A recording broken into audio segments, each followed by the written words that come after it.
And greetings and salutations. Happy Tuesday to everyone joining us live. If you're listening to this later on the podcast, welcome as well. My name is Kurt Mercadante. This is the Authority Brand Podcast. We have an incredible guest, as we always do here on the show, for you today. If you are joining us live, I urge you, I implore you, I invite you, please don't hesitate. Don't just be a lurker. Share your name, your city, your state, your town, your country, your continent, where in the world you're joining us from. Please feel free to ask any questions, but as I always say, if you have any disagreements or tough questions, share them for today's guest. Today's guest perhaps needs no introduction. Bob Burg. He's a sought-after speaker at company leadership and sales conferences, sharing the platform with everyone from today's business leaders and broadcast personalities to even a former U.S. president. And as I've told Bob, I've had two dreams over the past year that I actually voted for him for president, was working on his campaign. Maybe we'll talk about that a little bit later. But Bob is the author of a number of books on sales, marketing, and influence, with total book sales of well over 1 million copies.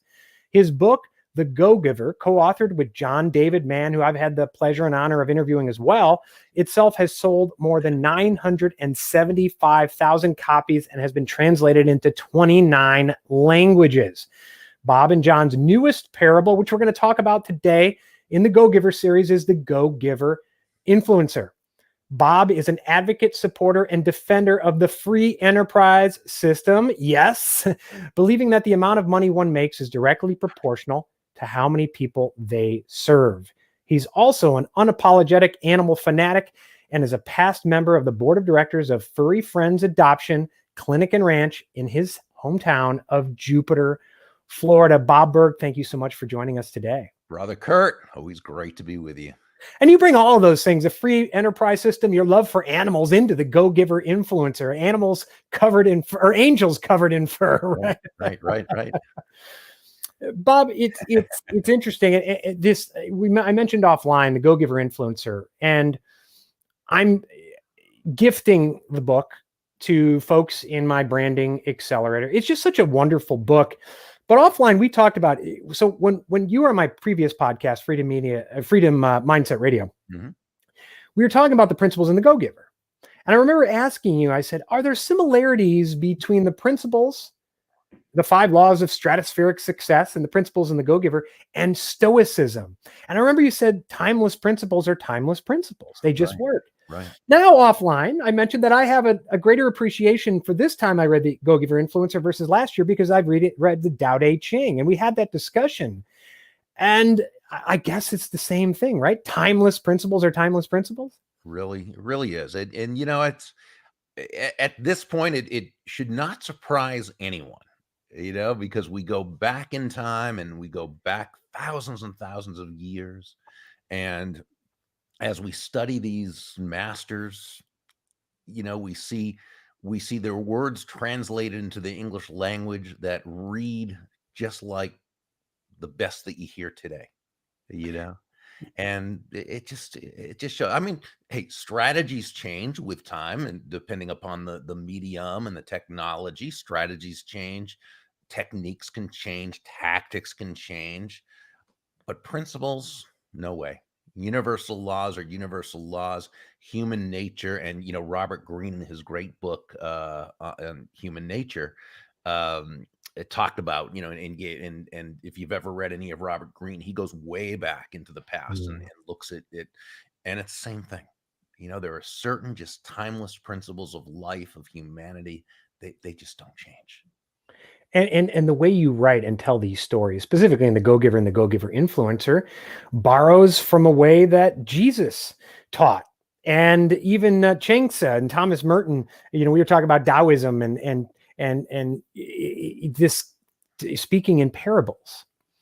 And it's not preaching at you, but it's telling the story. I mean, Jesus told the story of the mustard seed and all these things. And the Go-Giver Influencer, like the Go-Giver, is a fiction book and a great story that also teaches you along the way. Yeah, well, that, you know, the story part, you know, that's John David Mann's brilliant writing. I'm a how-to guy. I'm step 1, step 2, step 3, and so forth. But John is just a brilliant master storyteller that it's just such an honor. It's such a privilege to even get to co-author these with him. The one big thing that I noticed, and maybe a month or two ago, I don't know if you know Brandon Steiner, sports memorabilia marketing legend. Steiner Sports sold it for like $40 million. And he posted something that was very interesting on LinkedIn about being at a hockey game with Gary Vaynerchuk. And as we all know, Gary Vaynerchuk likes to talk a lot. But Brandon said he was surprised. He said, I couldn't get a word in, not because of what you think that Gary was preaching at me, because Gary asked a lot of questions. And what Brandon says is always come with an empty cup. And as I read, whether it's the go-giver or the go-giver influencer, that notion of coming with an empty cup, and I'm going to bring up Taoism again, the importance of yielding versus constantly trying to, I guess, spill whatever's in your cup all over everyone in front of you, or push. And one quote that I found that you use, and I think you use it in speeches, and I actually have used it. I've stolen it, and I give you credit in the branding, which is a simple line, which is, how far can you push a rope? Oh, yeah. And if I had one sentence to sum up how you describe influence, it's that one sentence. Can you explain what that means and how that's different from what you see a lot of people think when they think of influence?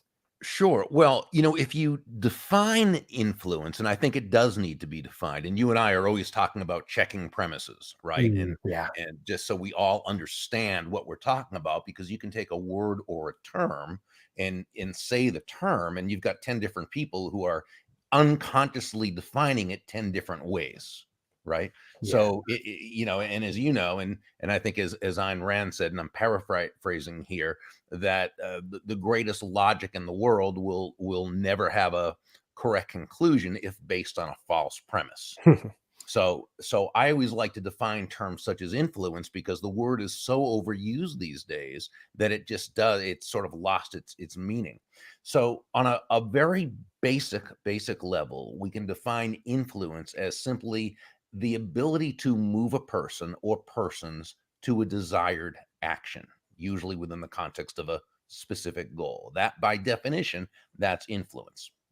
Now, its definition, but is by no means its substance or its essence. The essence of influence is pull as opposed to push. And that's where we say, well, how far can you push a rope? And we know the answer is not very, at least not very fast or very effectively. And that's why great influencers don't push, right? They don't push their will on people. They don't push themselves on they don't push their ideas on people. They're not push-y. You never hear people say, wow, that David or that Marianne, she is just so influential. She has a lot of push with people. You'd hear, no, she's very influential. She has a lot of pull with people. And pull, and that's what it is, right? That pull is an attraction. Great influencers attract people. They pull, they attract people first to themselves and only then to their ideas. The question then becomes, well, how do you do that, right? And you do that by placing your focus where it needs to be. Now, in the Go-Giver Law 3, in the original story, we say the law of influence is that your influence is determined by how abundantly you place other people's interest first. No, not in a way that you're a doormat or a martyr or self-sacrificial. Absolutely not. It's simply understanding that the golden rule of business, sales, leadership, influence is that all things being equal, people will do business with and refer business to and allow themselves to be led and influenced by those people they know, like, and trust. So your focus must be on the other person, Kurt, because they ain't buying from you because you have a quota to meet, right? They're not listening or allowing themselves to be led by you because you want to acquire a certain goal. Okay. So the key is, what do they want? So the great influencer, or what we would call the genuine influencer, ask themselves questions to make sure their focus is correct. So how does what I'm asking this person to do, how does it align with their goals? with their wants, with their needs, with their desires? How does what I want this person to do align with their values? How does it help them solve a problem? How does it help bring them closer to happiness? How does it make their life better, richer, more fulfilling, what have you? Uh, and when we ask ourselves these questions thoughtfully, intelligently, uh, genuinely, authentically, not as a way of manipulating another human being into doing our will, but as a way of building everyone in the process. Now we've come a lot closer to earning that person's commitment as opposed to trying to depend on some type of compliance. We've talked about the Go-Giver books. We also endless referrals, and you have your endless referrals workshops, adversaries into allies, and reading the Go-Giver. Obviously, you have the Go-Giver sells more. Go-Givers sell more. Sorry, the Go-Giver influencer. As you read them, you can learn sales. You can learn audience building, I guess, tribe building, as it were, conflict resolution, all of them. Which leads me to ask a question, Bob. How do you describe yourself? I know, Hall of Fame speaker. You've written these books. Are you a persuasion artist? Are you a sales guru? How do you describe yourself? Well, I'm not a guru at anything. Yeah, I mean, I'm a learner, hopefully, at everything.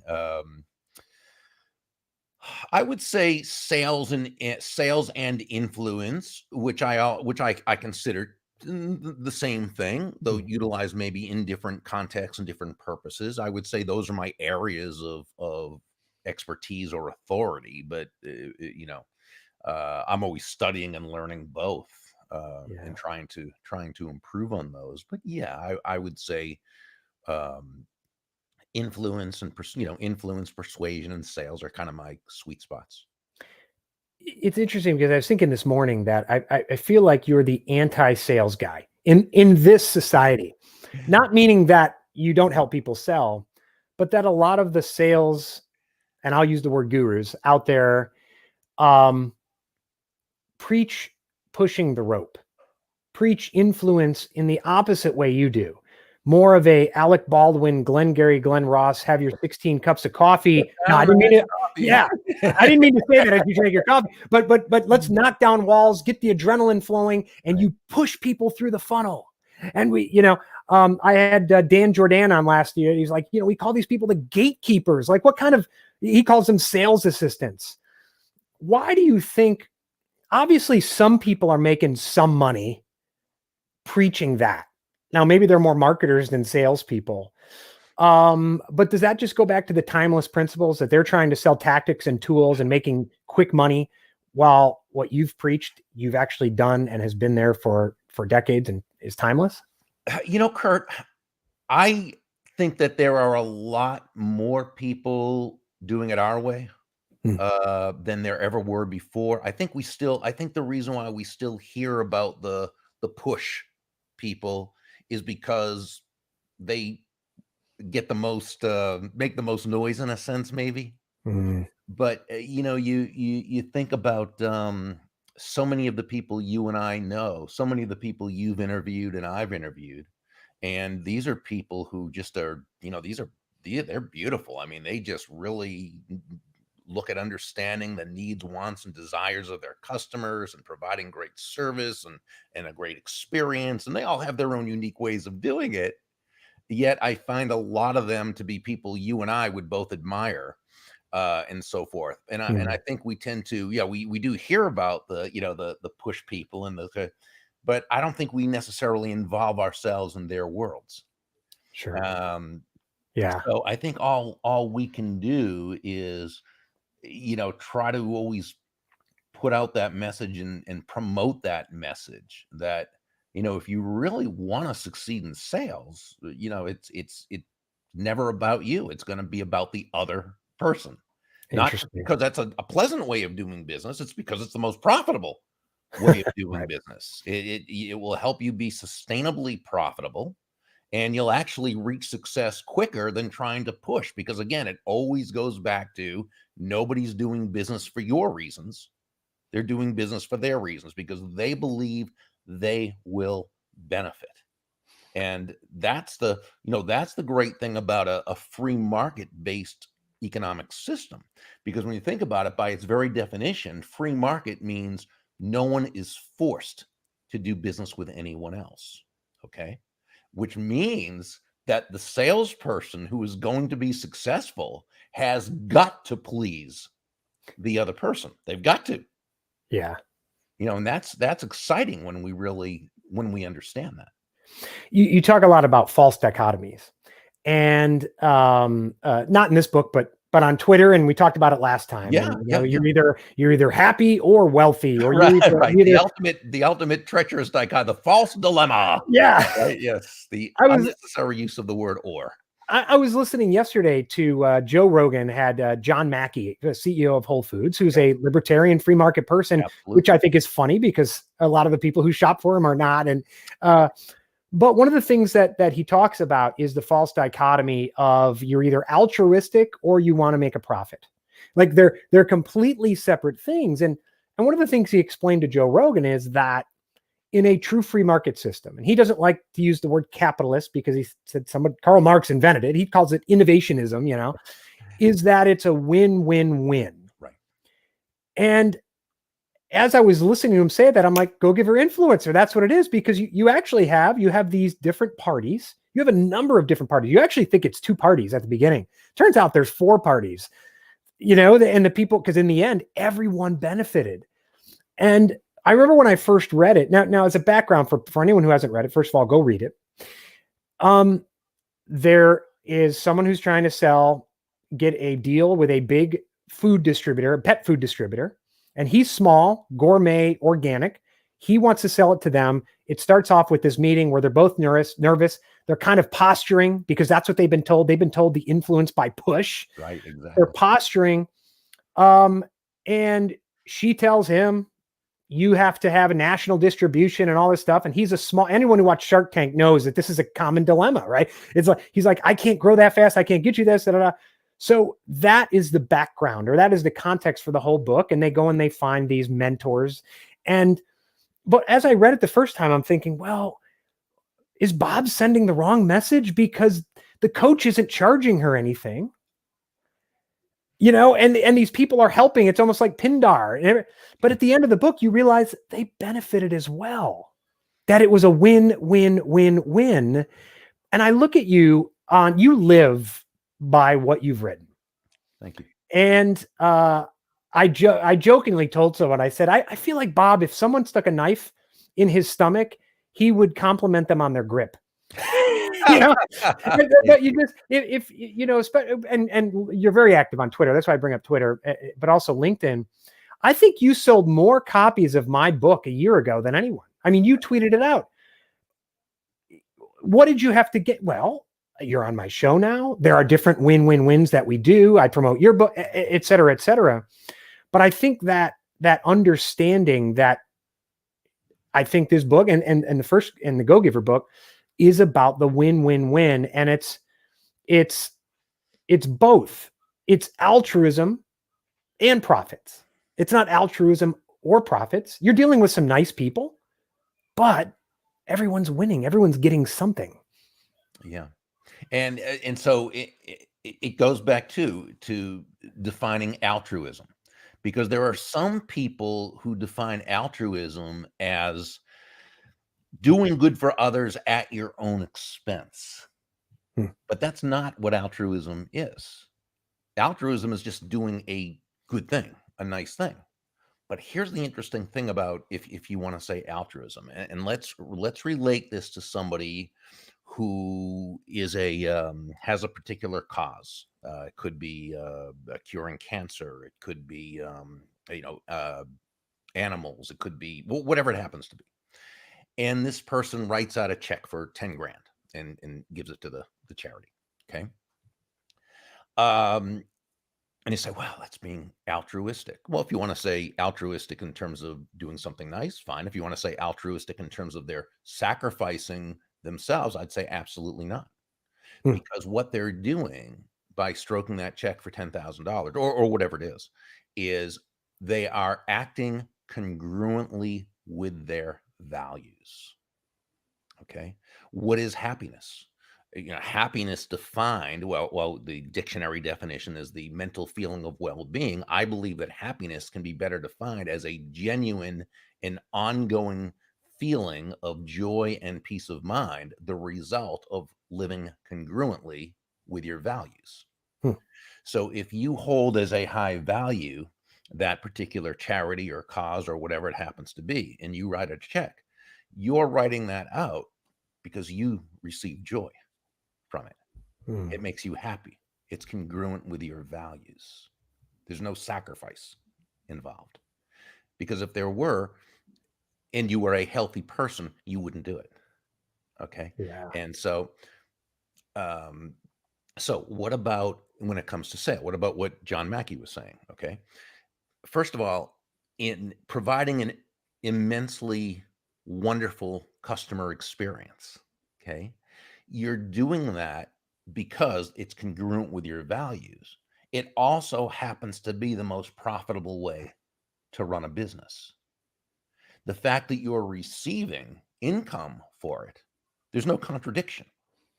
Hmm. It's a wonderful thing. Um, and so I think what we've got as a society, and you and I are both great friends with Randy Gage, who to me Hmm. is the ultimate prosperity person in terms of really understanding the mindset and that which holds us back from being as prosperous as we can be. And it is the messages we get from the world around us, those false dilemmas, the rich or happy, right? Hmm. The giver or receiver, the altruistic person or the money hungry, right? And so I think we have to keep going back to questioning premises and Hmm. ask why.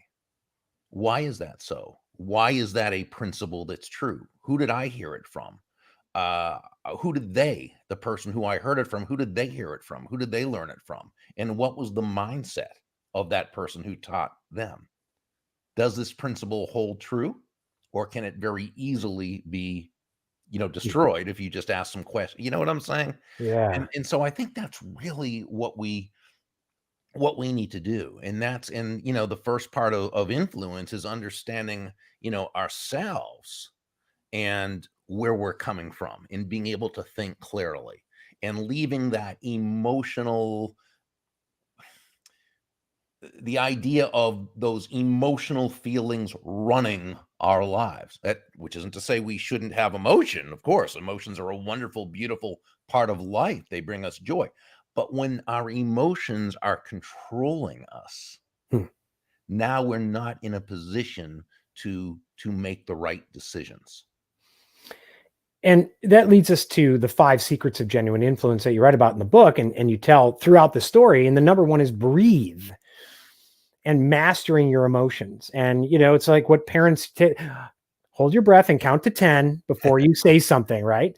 And you write in the book, like you just said now, it doesn't mean you don't have your emotions. It doesn't mean you have to kind of belittle your emotions or say you can still have them. Absolutely. But you take a step back, which leads, I guess, to the second one, which is listen Yeah. and step into the other person's shoes, which you write about this a lot on Twitter and other as a broad topic, which not just related to sales and No, not influence. Well, it is political. related to influence, but related to the year 2020, right? Which is stepping into the other person's shoes doesn't mean you have to be converted by them or change your values. Right. And so what's the difference when you talk about, you write about the word tact Yeah. and stepping into someone's shoes? Well, and I wrote about this in the how to heal a country blog Right. post because we're getting these calls now, to come together but a lot of times when people say, "Oh, let's come together and unite as a country," what that means is, yes, agree with me and my views. Let's unite in my views because I'm right and you're wrong. And you're not going to persuade anyone by doing that. And the first thing we need to do, after first understanding that most people have good intent, You know, the people on the other side of the aisle probably has good intent. And if you're having trouble agreeing with that, there's an issue kind of with you that you need to do some introspection, right? You know, Yeah, right, because right. because they're thinking the same about you, right? And that's where understand. Now, by the way, that doesn't mean there aren't evil people. There are on the fringes of both sides. There are probably, because it's part of the world we live in. It just, you know, when there was, well, Berg, you saying there's evil in the world, isn't that kind of a? I believe there is evil in the world. I think there are some really terrible people in this world, but not most people. You're right. So Yeah. most people on both sides of the aisle, and you know, we're talking Democrat and Republican. Yes, there are other parties. Right now, we're saying just Democrat and Republican who are such at odds with one another. Most people on both sides of the aisle, and I'm not even talking about the politicians, I'm talking about the citizens, are good people. Mm. They want what's best for the most people in this country. They want a country that's prosperous, and they want a country where people have good health care, and they have they want a company where people are able to feel safe, but feel free and to be right. It's different ways of going about Mm. that Right. that goal. Two totally different ways in many ways, but they have the same. So we first have to look at that other person as being a decent person with good intent.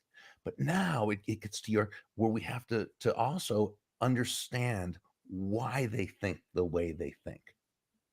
Because you absolutely cannot persuade someone when you can't understand it from Mm. their level, from their position. Okay. You just can't. Um, and so that's the first thing. Now, again, understanding why someone thinks the way they think doesn't mean you have to agree with it. Not at all. Okay. But you do have to understand. And you've got to be willing to not necessarily only listen to your sources that you agree with, and to Right. not read and watch the sources you agree with. You've got to be able to listen to theirs and watch theirs, not so that you can look at them and say, oh, these are horrible, stupid, ridiculous things. No, just so you can understand why they're thinking the way they do. You've heard me mention before, to me, the best book on this topic is by Professor Jonathan Haidt. It's spelled Haight, pronounces it Haidt. It's called The Righteous Mind. Mm. And you'll have a very good understanding. If you're a Democrat, you'll understand why Republicans basically think the way they think. If you're a Republican, you'll understand basically why Democrats think the way they think. Again, it doesn't mean you'll change, but it means you'll understand. Only from there, Kurt, are we even in a position to be able to persuade. And these are incredible lessons for Christmas dinner with people in your family, politics, 2020 moving forward, communications we have online, and of course, sales, conflict resolution, sales. We talked about breathe. We talked about listen, stepping in the other person's shoes, setting the frame and smiling. You know, I think that's one reason that the old Senate rules, U.S. Senate rules, required you to not insult the person and say, Madam, Mr., my good friend across the aisle. Now, some people kind of get around that and say, my good friend across the aisle, you're a jackass. I mean, you know, they do those types of, but there are certain rules, because if you set the frame and smile, things kind of lead from there. And then the fourth lesson is be gracious, communicate with tact, the five And secret. empathy. Very, And very empathy. important. Yeah. I mean, you know, tact is, and my dad always defined tact as the language of strength. Hmm. And to me, I always love that. Not just because it's my dad saying it, but because to me, sometimes, Kurt, to be tactful, it's all you can do to be tactful. To not just Yeah. let this person have it and say what's on your mind and get it out of your system, but instead compose your thoughts, uh, control your emotions first. And that takes a lot of strength. The sages asked, who is mighty? And answered, that person who can control their own emotions Hmm. and make of an enemy a friend. It's to frame your communication the right way. It's to communicate an idea to someone who normally would be absolutely resistant to that idea, and do it in such a way that not only are they not defensive toward you and resistant to your idea, but they're open to you and open to at least hearing out your idea. That's tact. That's tact. Fortunately, it's a very learnable skill. Once you start doing it, it actually becomes very fun because you see how people who ordinarily would have shut you off now seem to be very, very open to you. And tact, by the way, one thing that helps me with tact is lesson number 1, which is to breathe. And it helps you set that in. And the final is trust. By the way, Bob, I know we're going a little over. Do you have another minute? For you, I always have a minute. I appreciate that. So the final is trust and letting go of having to be right. We talked about this last time, that once it was, I'm right, you're wrong. And you said it's turned into, I'm right, you're evil. Which goes beyond the right and wrong, which you got to get over anyways, and takes it to a whole new level. Oh, exactly. And, when you can, and we say, let go of having to be right. So it's just, so you're saying you don't care about being right? No, of course you want to be right. You're going to prepare to be right. You're going to do what you can to be right. What we're saying is, and this is key, let go, and this goes back to the Stoics, right? Let go of the attachment to having to be right. And when you do this, Kurt, you create the environment where, first of all, you're able to learn more. That, as opposed to that person who, their philosophy seems to be, my mind is already made up. Don't confuse me with the facts. Yeah. Okay. And so when you can let go of having to be right and realize you may not know everything about this thing, or you might know some, but no, now you're in a position to learn. That empty cup, as your friend was talking about. You're in a position to grow. But here's the other thing. When you're in a discussion with this other person with whom you don't agree, and just remember, people say, well, but how do you persuade someone who's so far on the other? You may not. You probably won't. But here's the thing.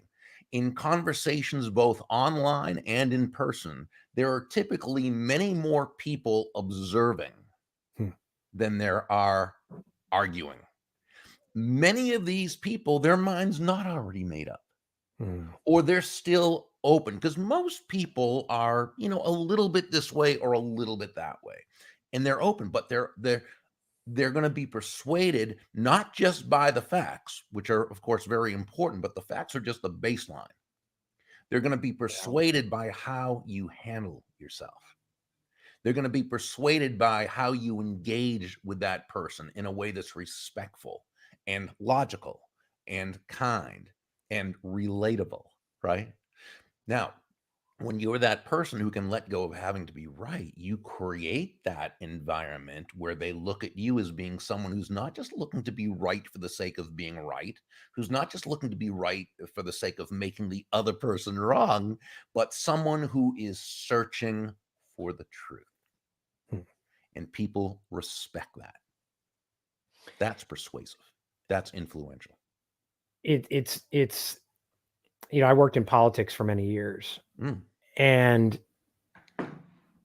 I still have a number of contacts there. And by the way, a number of people who are just calling it quits, and they said it's gotten to where there is no tact anymore, and there is no letting go of having to be right. And I was talking to a friend who's still in media, and he talks about the 2 major cable stations. If you're about to go on an issue and someone else is going to be on the other side, they ask you what you're going to say first. And if it's not sufficiently bombastic to cause an argument, they retell you or rewrite what you're going to say. And that contributes to it. So, and by the way, quick shout out to Greg Kettner, Chris Stone, Chris Pra, April Sprints, Dan Jordan, who says, why is it when Bob says anything, it sounds like it's coming from the top of Mount Sinai? Well, that's so nice. I got to speak with Dan. I was on his show. He's just such a great guy. He is funny guy. And then Jonathan Schwartz, Patrick Tinney joining us, and Joseph Miller. Thank you all for joining us today. So final question, Bob, is pulling people towards you. The influence is a pull, not a push. And a lot of people hear about the law of attraction. And I've coached people who came to me and said, okay, great. I'm putting myself out there. I'm pulling people toward me. I build an audience of followers, and I bring these people to me. but I'm not selling more. Mhm. I'm not increasing it. What has to happen, for some people who forget that, in the law of attraction, the word action is there as well, and Yeah. connecting the dots. So you bring people toward you. What's that next step to, I hate the word close the deal, but take it from, we brought people in, now make that connection. You're right. And going back to our friend Randy Gage again, I love how he says, the law of attraction, if you're tapping into that, don't think it's about thinking about a Lamborghini really hard and thinking it's going to appear in your living room, right? So action is a very powerful force, and it's so key. Uh, Wallace D. Wattles, who wrote the classic 1910 book, The Science of Getting Rich, talked about through thought, the proper thought, correct thought, you bring what you want toward you. By action, you move yourself toward it, which means it's a symbiotic relationship. It's not one or the other. So to the people who have done some great work and they have attracted a lot of people, understand you also have to have sales processes happening, going, okay, at work. And so the knowledge, you need a certain knowledge to understand that process. What is it when you bring someone into that, let's say that first attractive piece you put out there that causes them to want to know more about you and to start getting involved in the process of what you do, again, depending upon what you do, because I'm speaking in very generic terms. What are then those steps? What are the next logical steps, and how do you help that person understand the value at each progressive step, so that by the time you are ready to ask for the order, you're simply asking them to take action on something they've basically already identified themselves as wanting to do. And so, that's why there are coaches like you who actually, who help people go through those steps. It's people like Patrick Tinney, who is such a, Mm. a sales authority who has mastered that. It's people like April Sprints, who has helped people, through how they've created a culture to be able to. So many of these people who, you and I are both friends with, and who are, so that's important. It's not just the thought. It's what you're doing to back that up with provable processes that work. Bob Burg, it has been a pleasure to have this conversation with you, not just for me, but I know for all our listeners, for all people who joined us live. By the way, if you're listening now and you don't join us live, follow me on LinkedIn, follow me on Twitter, follow me on YouTube, look up my name. The links are in the show notes. Bob, we're going to put links to all your books in the show notes, as well as your website and social media handles. Thank you so much for joining, sharing your wisdom. Before we say goodbye, though, I just want to share the 5 secrets of genuine influence. This should be a teaser for you to go get the Go Giver influencer.